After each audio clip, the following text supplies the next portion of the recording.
Hi guys, and welcome to my channel Carnival of Creativity. So today's try something new video is going to be natural dyeing and using like natural and organic materials to make into fabric dyes, or just dye for, well, I guess fabric and other linen-y type things, cloth things, whatever you want to use it for.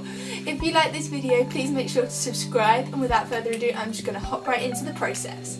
So you want to start by grabbing whatever organic material you're using and cutting it like into little amounts if you need to. So if you're using avocado skins like I am here, you want to cut them up into like cubes and put them in a cup.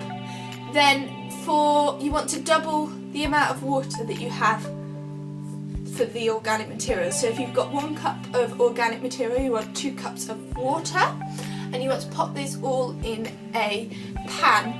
You can use the pips from avocados as well, they make a nice pinkishy colour as well as the skin, but there are so many different like pins and things out there on using organic material. Spinach and things like that is meant to go green, but I've seen some reviews saying that it comes out more of a yellowish colour. I tried it with clementines as well, and that turned it into like a pale yellow, as well as some dried cranberries which came out a reddish pinkish colour as well. Red onions are meant to go like reddish sort of, cabbage, purple, anything. The sky really is the limit. So once you've got your organic material, you want to bring this to the boil in the saucepan with double the amount of water, and then once you've brought it to the boil, you want to leave it to simmer for an hour at least. So I left mine to simmer for an hour, but then also after an hour I turned off the hob and the heat and left this sit.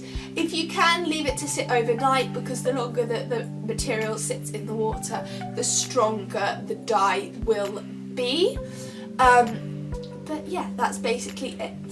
Then for making the fixative to put your fabric to hold the dye that you're about to dye it with, you want to use either vinegar or salt, depending on whether the organic material you're using is a berry or if it's just any other like vegetable or other organic material. So if you're doing cranberries, like I said earlier, you want 1 part salt to 4 parts water.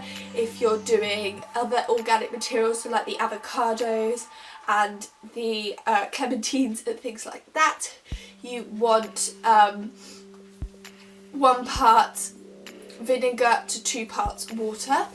I used cider vinegar because it was the only vinegar that I had.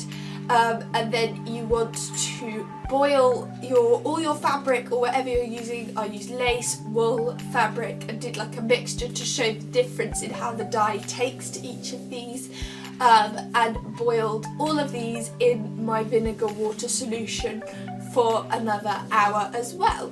I did end up leaving this in as well for a little bit extra with the heat turned off.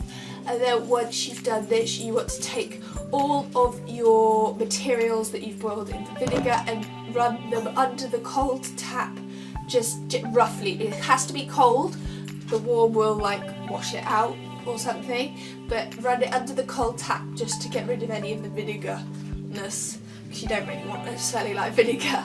And then pop them into your dye and leave them in your dye for however long you want until you're happy with the colour. But bear in mind that what they look like in the dye is a lot darker than what they will wash out like. So once you're happy with how dark they are, just rinse them again under the cold tap and leave them to dry. And that pretty much is the process. You can use this on whatever sort of material, like I was saying, like wools and lace I did it with, and linen as well. And I think different materials do take it a lot differently. So the wools came out a lot lighter than the fabric and the lace, but it has a really nice variation, and it definitely does work. So be sure to give it a go. If you like this video, please make sure to subscribe, and I will see you all next time. Bye guys!